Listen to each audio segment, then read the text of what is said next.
Alors, bien évidemment, on fait un certain nombre d'émissions sur l'Afrique. Oui. On a eu beaucoup de questions suite aux émissions que nous avons faites sur l'Algérie Oui, et sur le Maroc. bien sûr. J'en ai retenu une qui pose la question du Sahara occidental. Je crois qu'on y a répondu Oui. avec le Maroc.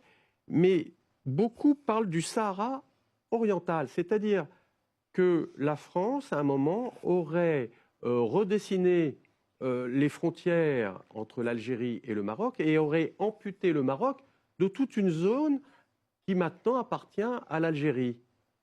Oui, c'est vrai. Alors, c'est vrai et c'est pas vrai. Euh, Quand la France a occupé, a transformé le Maroc en protectorat, et on faisait la conquête de l'Algérie.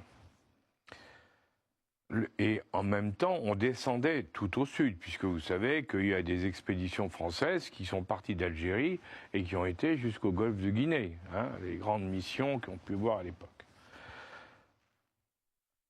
Là, pour les géographes, on n'a tenu aucun compte des problèmes d'ethnie, de zones géographiques, on a tracé des lignes droites. C'est pour ça que quand vous voyez la carte de l'Afrique aujourd'hui, vous voyez des lignes droites entre le Maroc et l'Algérie, entre l'Algérie, la Tunisie, la Libye, qu'au sud vous voyez des lignes droites dans l'autre sens qui déterminent la frontière avec le Mali et autres. Bon, on voit que tout ça, ça a été tracé sans se préoccuper du relief, du terrain, des ethnies, des populations, de ce qui se passait. Donc, oui, effectivement, ce travaillant cette partie-là, eh bien, par exemple, sur le Maroc, tel qu'il était à l'époque des suites du royaume de Fès, quand c'était le royaume, si vous voulez, qui datait de l'an 900, hein, et qui allait depuis, il faut pas l'oublier, hein, ça allait depuis l'Espagne, ne l'oublions pas, Grenade et Séville hein, étaient sous contrôle du royaume du Maroc, du royaume de Fès, hein, et ça descendait jusqu'au Sénégal. C'est pour ça que Hassan II et le roi Hassan II et le roi Mohamed VI ont dit, mais attendez, le Sahara, enfin l'ancien Sahara espagnol, Ifni, les Espagnols l'appelaient Ifni, les Marocains l'appelaient bien sûr le Sahara marocain et d'autres l'appelaient le Sahara occidental, hein, puisqu'elle est vers la mer, cette partie-là, au sud, bon, ce Sahara-là, il faisait partie traditionnellement de la zone marocaine. Il n'y avait pas. D'ailleurs, pour une raison très simple, c'est que l'Algérie, c'est nous qui avons donné à l'Algérie tout ce qui va après la montagne, c'est-à-dire tout ce qui est le désert du Sahara jusqu'à l'Afrique centrale, jusqu'à l'Afrique sahélienne, c'est nous qui l'avons donné à l'Algérie. Et pire encore, si je peux dire, il y a une partie, on peut se demander pourquoi on a donné toute cette partie-là, pourquoi le général de Gaulle a dit d'accord, vous donnez tout ça, c'est parce qu'on avait un accord secret avec l'Algérie qui disait qu'on continuait nos expériences, alors non plus atomiques, mais expériences biologiques et autres qu'on menait dans le sud du Sahara, hein, on continuait sur ces sites à travailler. Et on a continué un certain nombre d'années à travailler sur ces sites. Vous voyez ? Et donc on a dit, bon allez, et ça s'est fait à la fureur, il faut dire fureur, tout est relatif, des chefs Touaregs et des chefs Peuls de la zone désertique qui disaient, les Touaregs en particulier, hein, alors les Touaregs, les Rigibat, les Toubous de l'autre côté, au niveau du Tchad, bon, tous ces gens-là qui ont dit, mais attendez, ça c'est à nous. Ça n'a jamais été à l'Algérie, ça n'a pas été non plus aux gens du Sud, c'est notre zone de vie. Or, on n'en arrive rien à faire, on a mis Et du coup, c'est toute l'histoire actuelle. Le problème du Mali et du Niger vient en grande partie du fait que les populations du Nord, on a eu l'occasion d'en parler, les populations du Nord, populations sahéliennes nomades, sont toujours opposées aux populations du Sud qui, elles, sont sédentaires, ne bougent pas et occupent les capitales. Et ces populations du Sud, elles ont toujours détesté les gens du Nord qui venaient les faire des redzous, comme on appelait à l'époque, qui venaient leur piquer l'argent, les chameaux, les femmes, enfin tout, quoi. Et Les razzias. Les razzias.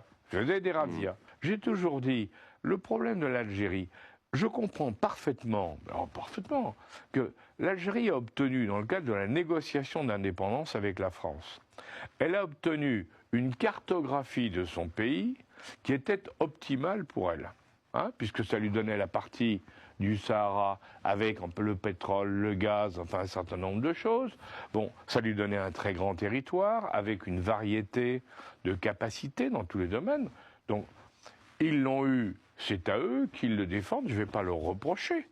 Simplement, moi je suis en train de rappeler un point d'histoire par rapport à avant. Le moment où il y a eu véritablement une stabilisation, c'est-à-dire qu'il n'y avait plus de passage dans tous les sens, c'est quand les Turcs sont arrivés et ont imposé le Bey d'Alger. C'est-à-dire que les Turcs ont pris la zone, mais quand vous regardez l'occupation turque, c'était essentiellement la côte. On retrouve toujours la même chose, si vous voulez. Et de la côte, les pirates barbaresques partaient de l'autre côté et prenaient en esclavage, emmenaient en esclavage les Européens, les Espagnols, les Français, les Italiens qu'ils avaient raptés sur la côte. Donc, si vous voulez, il faut se souvenir, il y a toute une longue histoire, mais elle est d'ailleurs passionnante. Hein. Bon, et le concept même d'Algérie, si vous voulez, en réalité, alors, il y en a qui vous disent, il date de la guerre contre les Français, quand les Français ont attaqué le Bey, donc la Turquie en définitive, le Bey d'Alger qui représentait le pouvoir turc. Ils l'ont attaqué, ça a été la guerre, et en face il y a eu Abdelkader et ses hommes qui se sont battus contre les troupes françaises. Bon, ça, on peut dire oui, là vraiment il y a eu un combat, et l'émir Abdelkader, on peut dire, qui était un grand bonhomme, indiscutablement, l'émir Abdelkader, il s'est battu là-bas, alors on dit il s'est battu pour l'Algérie. C'est vrai. Il se battait pour cette zone-là. Est-ce qu'à l'époque, on avait conscience que l'Algérie, c'était ce grand pays qui est aujourd'hui? La réponse est non, puisque ce n'était pas comme ça, ce n'était pas décidé comme ça.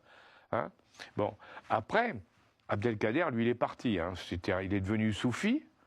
Si vous voulez, les soufis, c'est les grands mystiques de l'islam. Et il était devenu copain avec les Français, d'ailleurs, entre parenthèses. Hein. Abdelkader est devenu ami avec les Français, après s'être battu comme un lion contre eux. Hein. Et ensuite, il est parti, il était installé à Damas, hein, où il a son tombeau, d'ailleurs. Hein. Quand vous regardez ses écrits et tout, il n'y avait pas encore cette conscience, si vous voulez. La conscience, elle est venue, indiscutablement, avec la guerre d'indépendance algérienne. Et le territoire n'a été défini réellement qu'avec les frontières acceptées par la France lors du traité de paix. On peut habiller ça. Alors, je sais qu'il y en a qui ne veulent pas, parce qu'on veut dire l'Algérie, ça fait des milliers d'années. Non. Dans le coin, le seul système qui était là depuis plus de 500 ans, c'était le royaume de Fès, le royaume de Fès de Maroc, puisqu'on a déjà les références en l'an 900. Donc là, c'est clair.